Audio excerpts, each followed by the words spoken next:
Leif or Leif from Sweden. I want to replace my direct stream DAC with a SW1X DAC III. Currently the DAC, his DAC, is connected to a Japanese tube amplifier and further to open baffle speakers. What improvements would the DAC III bring? The DAC III is a very magical analog sounding DAC. Our DACs are designed to be radically different from any mainstream DACs out there. Mainstream DACs follow a certain guideline. Impress with numbers, impress with features. We are not about that. We are impressing with the purpose of listening to music. And that is being closer to the source.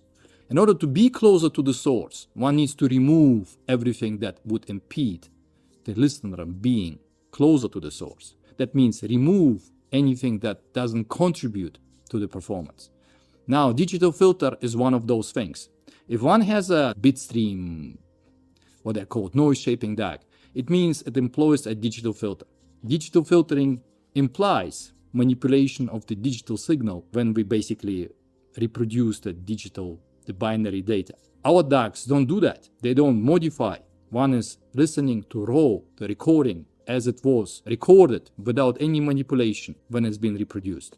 They don't add anything. They don't subtract anything. They just convert in a brute fashion whatever is the recording, whatever the bits are at the disposal. As they are, they're being converted. If one is going to bring any manipulation in between, it means it's going to be changed. So it's no more the original recording. And that's it. So one can't claim one is closer to the source. You can't be, because it's been changed. You have a curtain or a door or any sort of obstacle in between, a glass.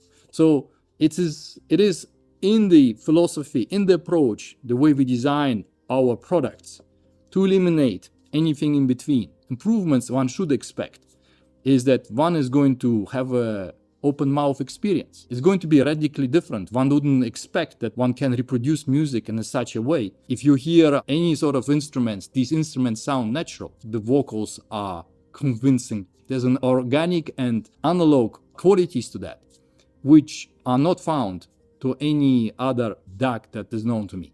Obviously, the rest of the system needs to be up to match. But even our DAC on its own is going to give a glimpse of what is possible. In a system like what the customer has, generally speaking, this is a decent combination. So single-ended tube amplifiers connected to a higher sensitivity open baffle speakers. Good. Now the source, it needs to be able to drive these tube amplifiers. The better and more closer to the source and less manipulation of the signal occurs, the closer and more authentic and articulate the system is going to sound at the end. In order for this to happen, one needs to have a matching DAC. And a DAC III is your best possible pick. That's basically our best-selling DAC, fits in virtually every system.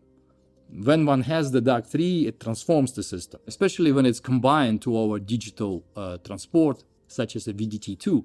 So VDT2 and a DAC III, that was designed to match right from the start. So if one combines these two elements, then I don't think anybody wants to go anything back than what they had before, because now all of a sudden that digital doesn't sound digital anymore, and anything else would sound wrong. And that's the reason why the DAC III is so famous, because it does something what all other DACs fail to do. So the only way to experience this is actually to have it in your system. If you have any other questions of this kind, please email us or leave your comments in the comment section down below.